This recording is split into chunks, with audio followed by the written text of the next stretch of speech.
السلام عليكم ورحمة الله وبركاته. أهلا وسهلا بكم متابعين قناة نسمات فلسطينية من غزة. اليوم نشاهد معكم فيديو عن القوة العظيمة للبحرية الجزائرية في البحر المتوسط. الصحيح بحثت عن الموضوع وشاهدت أكثر من فيديو. حتابع معكم وأقول ردة فعلي على القوة العظيمة للجيش الجزائري والبحرية الجزائرية في البحر المتوسط. نبدأ مع بعض. بسم الله الرحمن الرحيم. وأعدوا لهم ما استطعتم من قوة ومن رباط الخيل ترهبون به عدو الله وعدوكم وآخرين من دونهم لا تعلمونهم الله يعلمهم. في حديث أن أبا دجانة يوم معركة أحد ربط على رأسه بعصابة حمراء، فنظر إليه رسول الله صلى الله عليه وسلم وهو مختال في مشيته بين الصفين، فقال: إنها مشية يبغضها الله ورسوله إلا في هذا الموضع. القوة البحرية العسكرية للجيش الوطني الجزائري، الأسطول الجزائري في البحر المتوسط. شواطئ الجزائر على البحر المتوسط تبلغ 1400 كيلومتر، فهي شواطئ طويلة وكبيرة تحد البحر المتوسط، ولذلك كان يجب أن يكون للجزائر قوة كبيرة تستطيع أن تحمي هذه الشواطئ.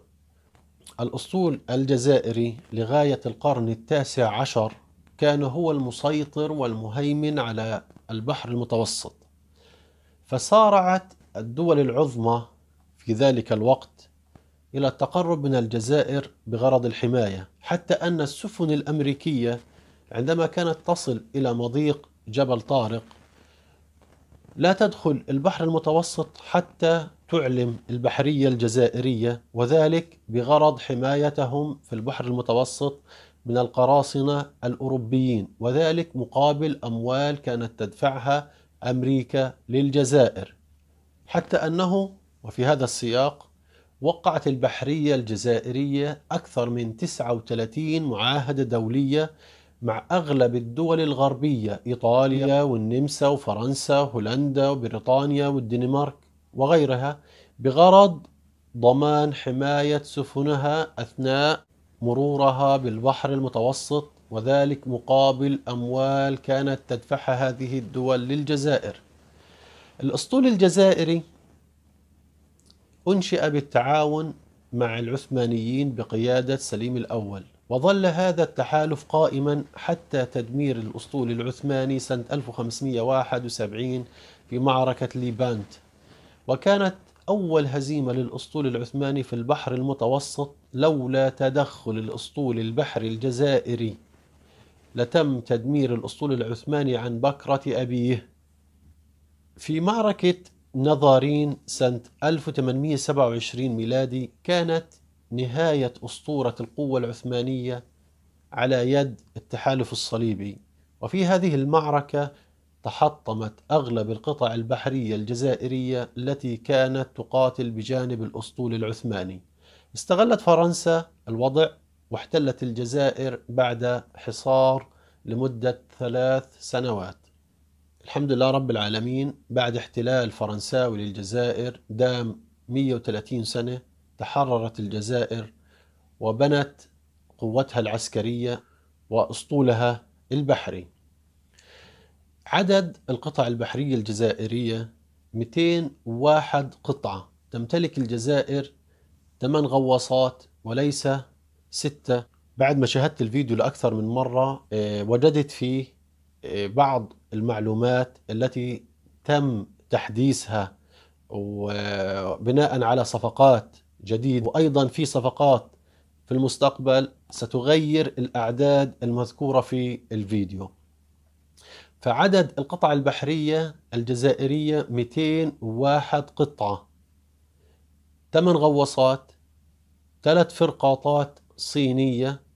الأولى بنيت في الصين، وعدد 2 فرقاطة تم بناءهم في الجزائر، كما أنه حاليا يتم بناء كورفيت روسية في الجزائر. يعني هذا أنه صناعة جزائرية، ويوجد قطع بحرية في الجزائر لا يعلمها إلا الله. ولا ننسى أن هناك صفقات جديدة في المستقبل، فرقاطات إفريم وفرقاطات روسية متطورة وكورفيت تايجر وغواصات صينية متطورة ومروحيات صينية الصنع. سيرفع عدد الطرادات ما تسمى الطراد الشبحي إلى 5 طرادات، ومروحيات كاموف كا 52 التي تمتلكها أيضا مصر. كذلك في تصحيح للفيديو أن فرقاطات ميكو A200 هذه تصنيع ألماني وليس فرنسي. وفيما يخص كورفيت فئة جبل شنوة، تمتلك الجزائر 4 قطع وليس 3 من هذا النوع. الرابعة التي لم تذكر هي تحت اسم حسان باربيار رقم 807. كذلك كاسحات ألغام لم تذكر، حيث أن الجزائر تمتلك كاسحتين تحت اسم كاسح 1 رقمها 501، وكاسح 2 رقمها 502.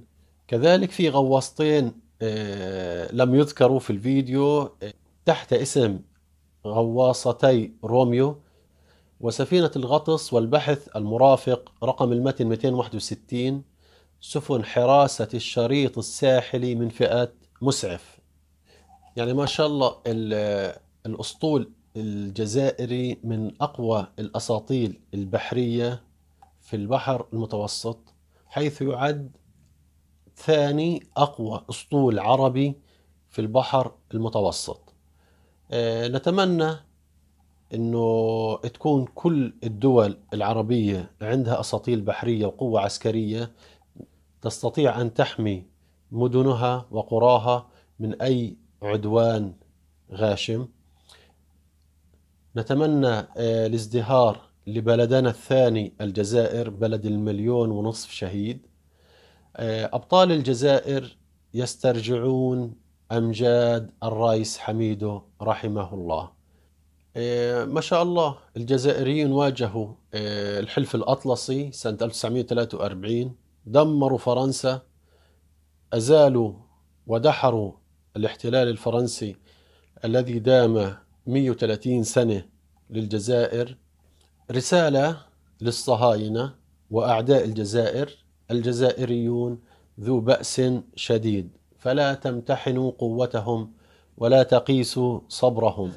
شراسة الجيش الوطني الشعبي الجزائري لا يعلمها إلا شارون. في الحرب العربية الإسرائيلية، وماذا فعل الجزائريون بإسرائيل حتى أسموها عقدة شارون، وكم قتلوا من الصهاينة في سيناء. فأهل الجزائر يقولون: نحن أهل حرب وللمناية نجري، نحن الرجال الأشاوس. شكر وتقدير للمؤسسة العسكرية وكل أفرادها على هذه القوة، فهي قوة للجزائر وقوة لكل العرب. اللهم بارك وزد واحفظ أهل الجزائر وأهلها وجيشها وشعبها وأمنها. بسم الله ما شاء الله، لا قوة إلا بالله. اللهم من أراد بالجزائر سوء فاجعله في نحره واجعل تدميره في تدبيره. تحيا الجزائر. الله يرحم الشهداء، المجد والخلود للشهداء الأبرار الذين لولاهم ولولا دمائهم لما كنا نرى هذه القوة ونفخر بها. أيها الجزائري الوطني يا ابن هذه الأرض الطيبة المسقية بدماء الشهداء، افتخر بجيشك. أنت تمتلك جيشا يحسب له 1000 حساب. الله أكبر. تحيا الجزائر، فخر الأمة العربية. الله أكبر. الجزائر حامية حمى العرب.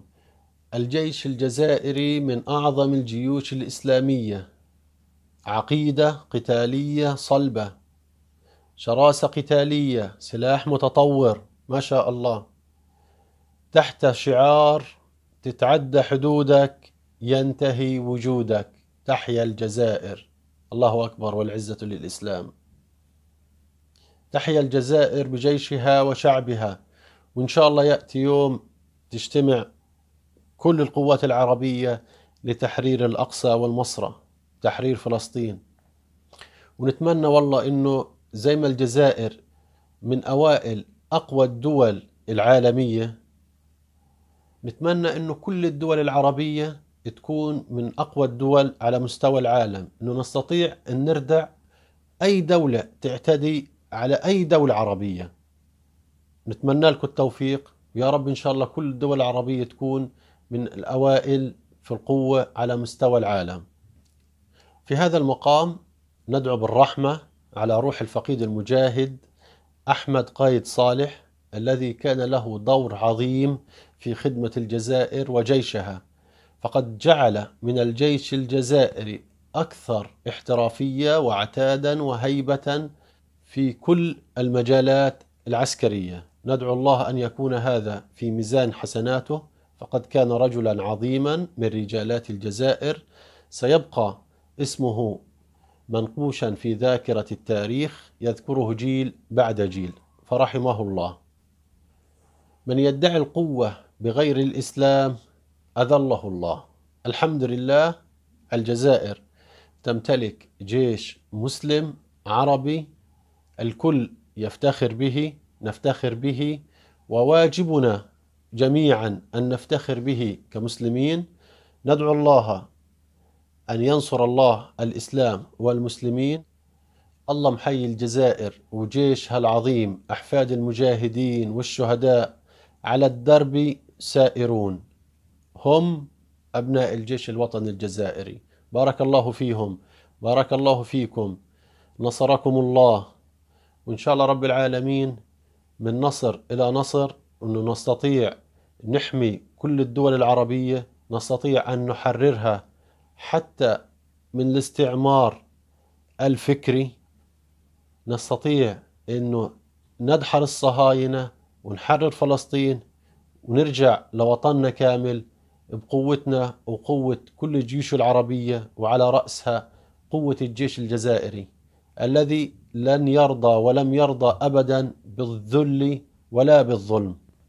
بارك الله فيكم، جمعتكم مباركة. لا تنسوا الصلاة على حبيبنا محمد صلى الله عليه وسلم. والسلام عليكم ورحمة الله وبركاته.